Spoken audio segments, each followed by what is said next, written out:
الرحمن علم القرآن خلق الإنسان علمه البيان الشمس والقمر بحسبان والنجم والشجر يسجدان رحمن কে জোরে বলেন রহমান শব্দটা রেহেম থেকে এসেছে রেহেম মানে হলো জরায়ু জরায়ু থেকে আগত সন্তানকে তার মা যতটুকু না ভালোবাসেন তার চাইতে লক্ষ কোটি গুণ ভালোবাসেন যিনি মহান রব তিনি হচ্ছেন রহমান জোরে কোন সুবহানাল্লাহ যিনি দয়া করে মায়া করে বান্দাকে কোরআন শিক্ষা দিয়েছেন কারণ কোরআন যদি না পেতাম জান্নাত চিনতাম না জাহান্নাম চিনতাম না হালাল বুঝতাম না হারাম বুঝতাম না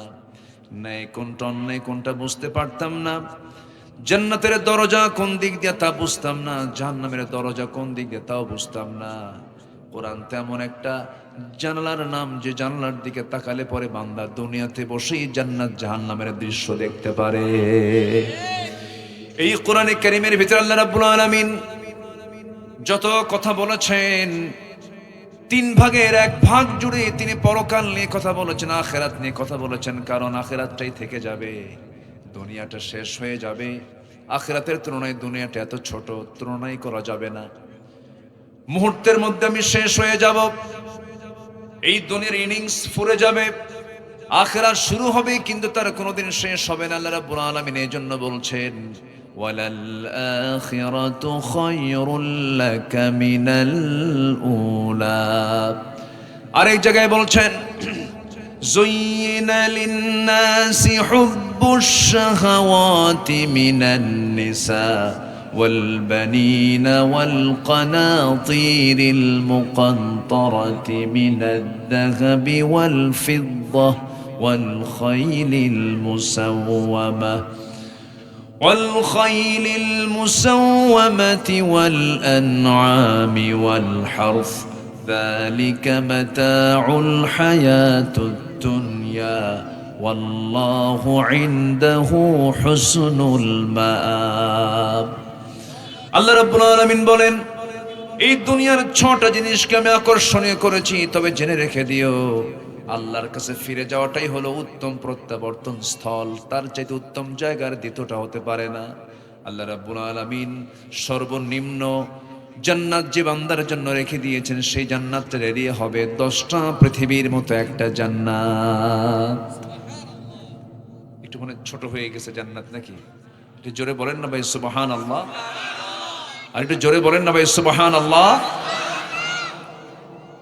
সেই অনন্তকাল পড়ে আছে সামনে আমাদের মৃত্যুর মধ্য দিয়ে নতুন জীবন শুরু হয়ে যাবে সেই জীবনের জন্য আমি কি করলাম এটাই আমার সবচেয়ে বড় চ্যালেঞ্জ আসুন না এই পৃথিবীতে আমি মানুষকে খুশি করার জন্য যত পেরেশান হই তার চেয়ে একটু বেশি পেরেশান হতে হবে আমি কাকে খুশি করব আমরা কাকে খুশি করব বলেন আল্লাহ কিন্তু সবাইকে ভালোবাসবেন না আল্লাহ কাউকে ভালোবাসেন কাউকে ভালোবাসেন না আল্লাহ কিন্তু খেপেও যান আল্লাহ কিন্তু রেগেও যান আল্লাহ জব্বার আল্লাহ কাহার আল্লাহ এতটাই কঠিন কিছু কিছু আয়াত দেখলে পরে দারুণ ভয় লেগে যায় যেমন আল্লাহ রাব্বুল আলামিন এক জায়গায় বলছেন ওয়ামান আ'রাদা আন যিকরি فإن له معيشة ضنكا ونحشره يوم القيامة أعمى قال رب لم حشرتني أعمى وقد كنت بصيرا আল্লাহ রাব্বুল আলামিন বলেন যারা আমার স্মরণ থেকে আমার জিকির থেকে আমার হুকুম থেকে আমার স্মরণ থেকে যে বান্দা নিজেকে মুক্ত রাখবে গুটিয়ে রাখবে আমি তার জন্য দুনিয়াতে তার জন্য সকল কিছুকে সংকীর্ণ করে দিব দুনিয়ার জীবনটা তার জন্য সংকীর্ণ হয়ে যাবে আরাম পাবে না স্বস্তি পাবে না এবং হাসরের দিন আমি তাকে অন্ধ করে আমি হাসরের দিন তুলবো সেদিন বান্দা বলবে আল্লাহ আমার তো চোখ ছিল আজকে আমি কেন অন্ধ হয়ে উঠলাম এই আয়াতটা আমার কাছে এত ভয়ঙ্কর মনে হয় আমাদের যাদের চক্ষু আছে চক্ষুটা আপনি বন্ধ করে কতক্ষণ থাকবেন? এর চাইতে বড় পানিশমেন্ট আর কি হতে পারে? আল্লাহ বলছেন, যারা আমার জিকির থেকে নিজেকে গুটিয়ে রাখবে, আমি তাদেরকে হাসরের দিন তাদের অন্ধ করে তুলবো। বান্দা বলবে, আল্লাহ আমার তো চোখটা ছিল। আল্লাহ বলবে, আমি তোর আয়াত দিয়েছিলাম, আমি তোকে আমার কালাম দিয়েছিলাম, কিন্তু সেই কালাম থেকে তুই নিজেকে গুটিয়ে রেখে তুই ভুলে গিয়েছিলি আমাকে। তুই যেমন করে দুনিয়াতে আমাকে ভুলিয়েছিলি, আজকে তোকে আমি ওয়াকাযালিকাল ইয়াওমা তুনসা, আজকে তোকে আমি তেমন করেই ভুলে গেলাম। নাউযুবিল্লাহ। আল্লাহ যদি ভুলে যান, এর মতো বড় বিপদ কিছু আছে বলেন তো? আজ থেকে বড় বিপদ কিছু আছে? সবাই সবাই আমাকে ভুলে গেলেও আল্লাহ যেন আমাকে না ভুলে যান, এটার জন্য আমাদের পেরেশান হওয়ার দরকার আছে না নাই? আছে। আমার বন্ধুগণ, পৃথিবীর কোনো কাজে প্রশান্তি পাবেন না যদি একটা কাজ আমরা রেগুলার না করি। আমার বন্ধুগণ, সবচেয়ে বড় চ্যালেঞ্জ হলো আমরা কার প্রিয় পাত্র হতে চাই, কার ভালোবাসা পেতে চাই বলেন? আল্লাহ রাব্বুল আলামিন বলছেন, শোনো বান্দা, আমি কিছু বান্দাকে ভালোবাসি। কোন কোন বান্দাকে তিনি ভালোবাসেন এর একটা চার্ট আল্লাহ রাব্বুল আলামিন কোরআনে কারীমের মধ্যে বলে দিয়েছেন। মোটামুটি আমি যতটুকু আজকে বলতে চাচ্ছি, আল্লাহ পাক 8 ধরনের মানুষকে ভালোবাসেন, 8 ধরনের মানুষকে ভালোবাসেন না। এই 16টা শ্রেণী নিয়ে আজকে কথা বলবো। রাজি আছেন তো? কারো কোনো সমস্যা নাই তো? জোরে বলি ইনশাআল্লাহ, আর জোরে বলি ইনশাআল্লাহ। আমি খুবই আনন্দিত যে এত রাতের পরেও কেউ নড়াচড়া করছেন না, সবাই মনোযোগ দিয়ে বসছেন এবং কোরআন শোনার জন্য খুব মনোযোগিতা নিয়ে অপলক নেত্রে তাকিয়ে আছেন। আল্লাহ আপনাদের এই অংশগ্রহণকে জান্নাতের ওসিলা করে দিন। একটু জোরে বলি আল্লাহুম্মা আমিন। মেয়েদের বসার জায়গা কোথায়? মায়েরা কি মাহফিল আসছে? সামনে, মাশাআল্লাহ। পিছনেও মনে হয় কেউ আছে নাকি? কেউ? ও, পিছনে রোড আছে না, রোড ঘাট আছে, একটু আওয়াজ, কিচির মিচির একটা আওয়াজ শুনতে পাচ্ছি। সম্মানিত ভাইয়েরা, আমাকে সময় দিচ্ছেন তো নাকি? কারো কোনো আপত্তি নেই? মাহফিল কমিটিকে ধন্যবাদ, তারা এত সুন্দর করে ডেকোরেশন করেছেন, চতুর্দিকে ঢেকে দিয়েছেন যেন ঠান্ডা যেন কোন দিক থেকে না ঢুকে। আমি এরকম জাস্ট একটা একটা ইনডোর প্রোগ্রাম মনে হচ্ছে আমার কাছে।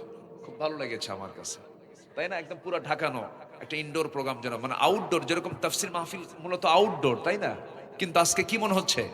একটা ইনডোরের মধ্যে যেন প্রোগ্রামটা হচ্ছে। তারা সাজিয়েছেন যেন অতিথিরা যেন এসে যেন ঠান্ডায় যেন আক্রান্ত না হন, ঠান্ডায় যেন কষ্ট না পান। আমরা মাহফিল কমিটিকে অসংখ্য মোবারকবাদ জানাচ্ছি, ধন্যবাদ জানাচ্ছি তাদের এমন সুন্দর আয়োজন করার জন্য। বলি আলহামদুলিল্লাহ। সম্মানিত ভাইয়েরা, তাহলে আমরা সবার আগে যাকে আমরা সবচেয়ে বেশি খুশি করার চেষ্টা করব, তিনি আমার কে? আসতে বলবেন, তিনি আমার কে? আমার দেশের মানুষ মানুষের প্রশংসা বেশি করে না, আল্লাহর প্রশংসা বেশি করে? এত তেল মারতে পারে এই দেশের মানুষ, এত তেলবাজ। দেখেন না, বিগত 16 বছর পার্লামেন্টে মমতাজ গান টান গাইলো কেমনে? দেখছেন না এগুলো? দেখছেন না আপনারা? এত তেল মারে এই জাতি। তেলটা মারবে না কেন? এদেশে তো আর আপেল গাছ হয় না, হয় হলো সরিষার গাছ। সরিষার তেল, আপেল নয় গাছ হলে নয় আপেল কেন নিচে পড়লো, বিজ্ঞানের নিউটন নয় তৈরি হতো, কিন্তু এদেশে তো আর আপেল গাছ তৈরি হয় না, হয় হলো সরিষার তেল। খালি তেল মারে। কোন ব্যক্তির প্রশংসা আগে নয়, আগে প্রশংসা কার? আসতে বলবেন, প্রশংসা কার? প্রশংসা পাবার একমাত্র যোগ্য হকদার যিনি, তিনি কে? আমার মাথা থেকে পা পর্যন্ত সব কার দেওয়া?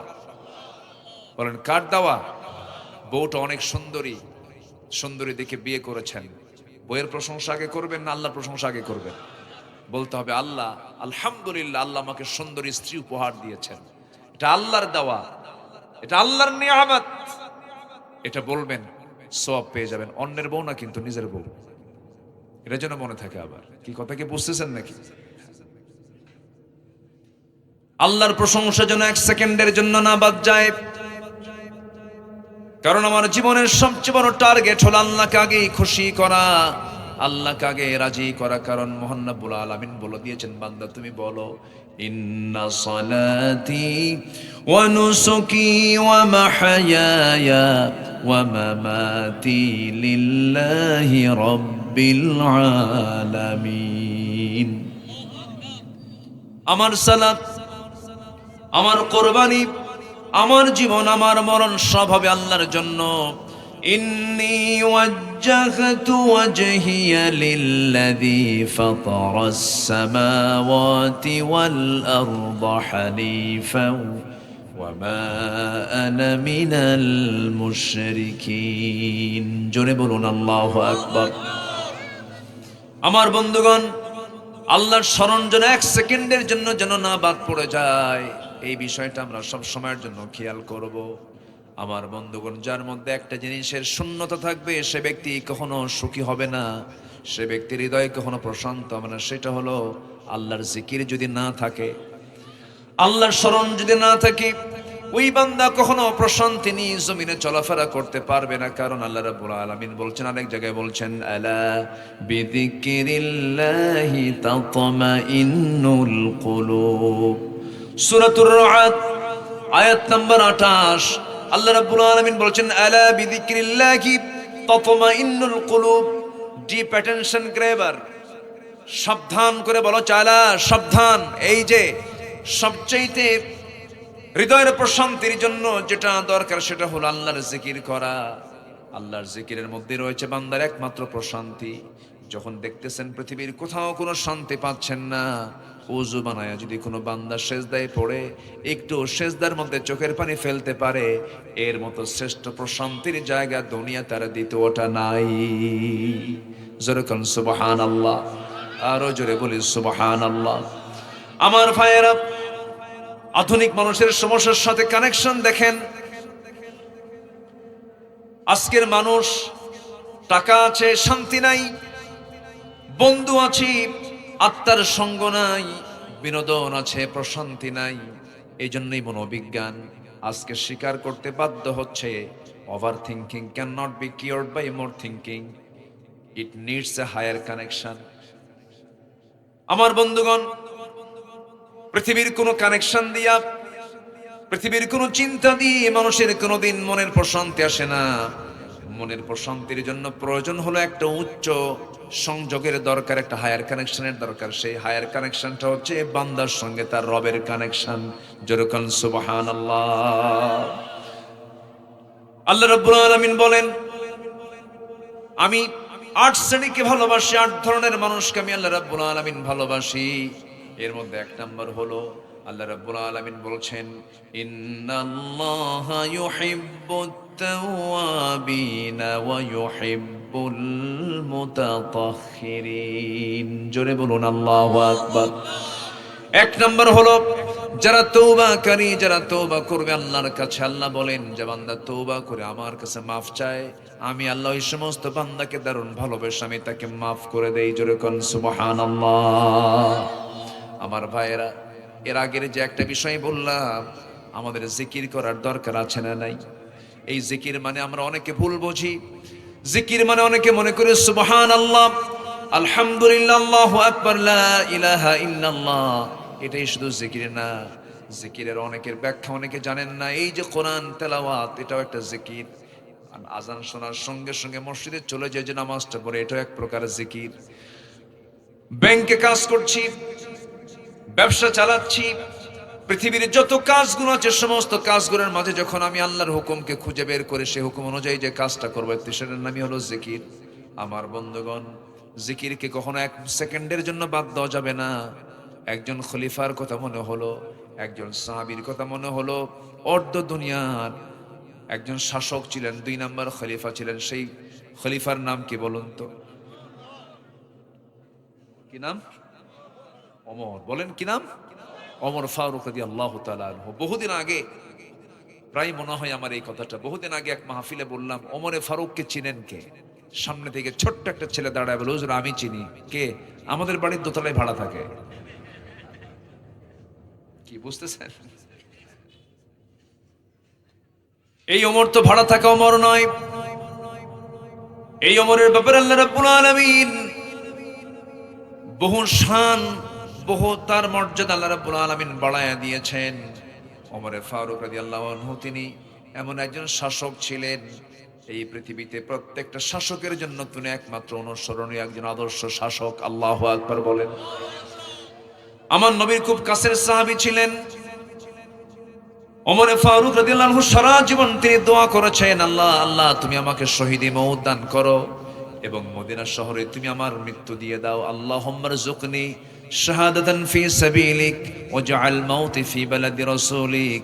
আল্লাহ আমাকে শহীদের দরজা দিয়ে দাও আর নবীর শহরে মদিনায় তুমি আমার মৃত্যু দিয়ে দাও। আল্লাহ রাব্বুল আলামিন তার দোয়াটা কবুল করলেন। কোন এক রাতের আধারে এশার নামাজ পড়ে বাড়িতে ঘুমিয়ে পড়েছেন। ফজরের যখন সময় হয়ে গেছে মসজিদে চলে গেছেন নামাজ পড়তে। প্রথম রাকাত ঠিক মতো আদায় করেছেন। দ্বিতীয় রাকাতে নামাজ পড়তে নিয়ে যখন রুকুর দিকে চলে গেছেন, এক ব্যক্তি এসে, এক জালিম এসে ডান দিক থেকে ডান পেটের দিকে বিষাক্ত একটা চাকু তার পেটের মধ্যে ঢুকায়া দিল। নামাজের মধ্যেই তিনি আক্রান্ত হয়ে পড়লেন। আস্তে করে সেখান থেকে দাঁড়ায় গেলেন, রুকু থেকে দাঁড়ায় গেলেন, কিন্তু চাকু বের করে ইতিমধ্যে ওই জালিমটা করলো কি, তল পেটে এত জোরে বিষাক্ত সেই চাকুটা ঢুকায় দিল। সেই চাকু ঢুকায় দেওয়ার সঙ্গে সঙ্গে কিছু অংশ ভুঁড়ি তার পেট থেকে বের হয়ে আসলো। ওমর ফারুক রাদিয়াল্লাহু তাআলা আনহু সেন্সলেস হয়ে গেলেন, নামাজ আর শেষ করতে পারলেন না। যে লোকটা তাকে আঘাত করেছিল তার নাম হলো আবু লুলু মাজুসি, একজন অগ্নি উপাসক ব্যক্তি ছিল, জালিম। তার আঘাতে তিনি জর্জরিত হয়ে জমিনে পড়ে গেলেন, লুটিয়ে পড়লেন জমিনে, সেন্স নাই তার। কয়েক ঘন্টা পর যখন সেন্স ফিরে আসলো, সেন্স ফিরে আসার সঙ্গে সঙ্গে তার কলিজার টুকরা সন্তানকে ডাক দিয়ে বলছে, আব্দুল্লাহ আমার জন্য একটু পানির ব্যবস্থা করো। দৌড় মেরে গিয়ে কিছু পানি নিয়ে এসে বলছে, আব্বা এই যে আপনার জন্য পানি, আর তাড়াতাড়ি আপনি পান করুন। তিনি বলছেন, আব্দুল্লাহ বুঝতে ভুল করলে কেন, আমি তো পান করার জন্য পানি আনতে বলি নাই। আমার তো ফজর নামাজ এখনো হয় নাই, ফজর নামাজ তোমার পড়া হয় নাই, পড়া দরকার। সুবহানাল্লাহ বলবেন না? জোরে বলে সুবহানাল্লাহ। এটার নাম জিকির। এটার নাম কি বলেন? জিকির। আমার ভাইরা, এরপরে বলছেন, আব্দুল্লাহ ওযুর পানি দিয়ে দাও। ওযু বানায় নিলেন। ওযু বানায় নিয়া কোনো মতো পেটে একটা কাপড় চেপে ধরে ইশারা করে তিনি নামাজটা আদায় করে নিলেন। এরপর বলছেন, আব্দুল্লাহ তুমি কি চিন্তা করো, কান্দো কেন? আব্দুল্লাহকে আব্বা ডাক্তার ডেকে পাঠিয়েছে, ডাক্তার চলে আসতেছে, আপনার চিকিৎসা করবে। ডাক্তার যখন তার সামনে চলে এলো, চলে আসার সঙ্গে সঙ্গে বলছে, আমিরুল মুমিনিন আপনার জন্য আমি এক গ্লাস দুধ এনেছি, দুধটা আপনি পান করুন। আমার নবীজি বিসমিল্লাহ বলে তিনি দুধটা পান করলেন, কিন্তু দুধটা পেটে থাকলো না, নারী ফুটা হয়ে গিয়েছে, নিচ দিয়া বের হয়ে গেল। সঙ্গে সঙ্গে ডাক্তার বলে ফেলতেছে, চিকিৎসার সকল ক্ষমতা আমার শেষ, এই রোগী আর আমি বাঁচাতে পারবো না। সঙ্গে সঙ্গে ওমর ফারুক মুস্কি হাসি মেরে বলছেন, ও ডাক্তার তুমি আমাকে বাঁচাবে কেমনে? কারণ আমি আমার নাকের মধ্যে তো জান্নাতের ঘ্রাণ পেতেছি। জোরে বলে সুবহানাল্লাহ। জান্নাতের ঘ্রাণ পাচ্ছি আমি। সাইয়েদনা ওমর ফারুক রাদিয়াল্লাহু তাআলা আনহু এবার বলছেন, আব্দুল্লাহ এত টেনশন করে কোনো লাভ নাই, আমিও চলে যাব, তুমিও চলে যাব, আমার রবের সন্ধান আমি চলে যাচ্ছি, আমি মনে হয় বাঁচব না বেশিক্ষণ। হাকিম ডাক্তারটা এই কথা বলি যখন ঘর থেকে বের হয়ে যাচ্ছিল, ওমর ফারুক তার পাজামার দিকে তাকায় দেখেন পাজামার কাপড়টা গিরার নিচে ঝুলে ঝুলে যাচ্ছে। পিছন থেকে ডাক দিয়ে বলছে, ডাক্তার চিকিৎসা করতে আসছিলা কিন্তু নিজের পাজামা ঠিক করতে পারো নাই, তুমি কি জানো কিয়ামতের দিন আল্লাহ রাব্বুল আলামিন ওই সমস্ত বান্দার দিকে নজরে দিবেন না যে সমস্ত বান্দার পাজামার কাপড়টা গিরার নিচে চলে যায়, গিরার কাপড়ে পাজামাটা তোলো। চিন্তা করে দেখুন, মৃত্যুর পূর্বেও তিনি দাওয়াতের কাজ দিতে ভুল করেন নাই। জোরে কোন সুবহানাল্লাহ।